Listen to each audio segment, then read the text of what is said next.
Ang lalaking nagkaroon ng talong doon sa braso niya. Oo, talong as in putotoy. Siya si Malcolm McDonald na taga-Virginia. Taong 2014, nagkaroon siya ng malubhang sakit sa dugo and dahil sa infection, natanggal nga yung talong niya. Kwento ni McDonald, isang araw, biglaan na nga lang daw nangitim yung talong niya and habang umiihi siya, natanggal na lang daw ito at nahulog nga doon sa sahig. Napo na nga lang ito ni McDonald and nagpunta nga siya sa doktor and ginamot naman siya agad pero ayun nga, wala na siyang talong.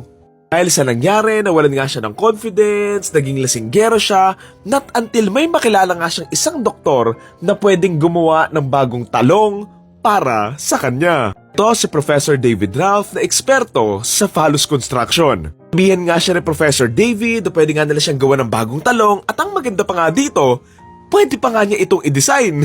Na mabuo nga daw ito at makabit, pwede na nga daw siya ulit na makapag-ano, and syempre, natuwa nga si McDonald kasi nga, magkakatalong na siya ulit eh.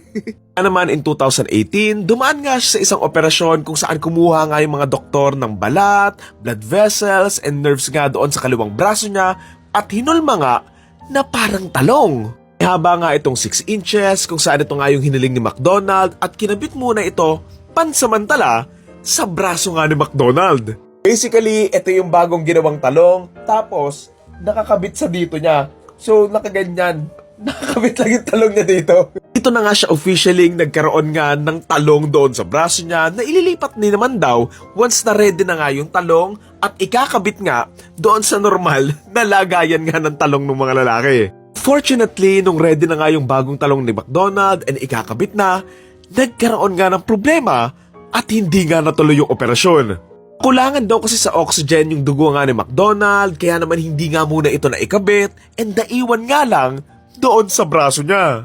Okay pa din naman yung talong niya na binuo nga nila kasi nga nakakonekta naman ito doon nga sa mga blood vessels nga ni McDonald doon sa braso niya. Pero ayun nga, meron na siyang talong or pototoy doon nga sa braso niya.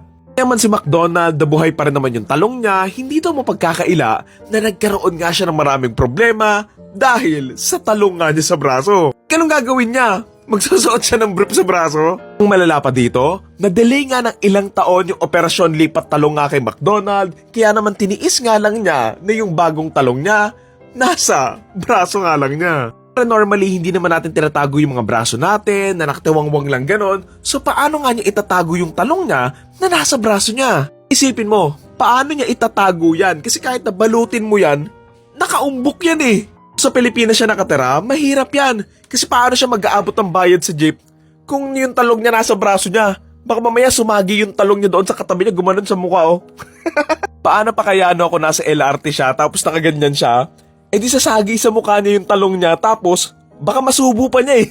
Okay, balik tayo. Hindi rin naman masisisi ni McDonald yung mga doktor and yung ospital kasi naman hindi rin siya nakaka-attend ng mga appointments from time to time and na-delay pa nga lalo dahil nga sa pandemic.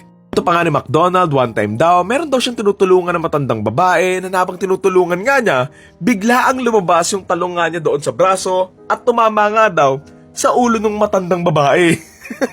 Hindi na nga rin daw siya makapagluto ng maayos kasi nga sumasayad daw doon sa lutuan and masakit and mahapdi daw kapag natatamaan. Dagmo pa nga daw na maraming nangaasar or whatsoever sa kanya kasi nga siya lang, ibibihira yung may mga pototoy sa braso eh.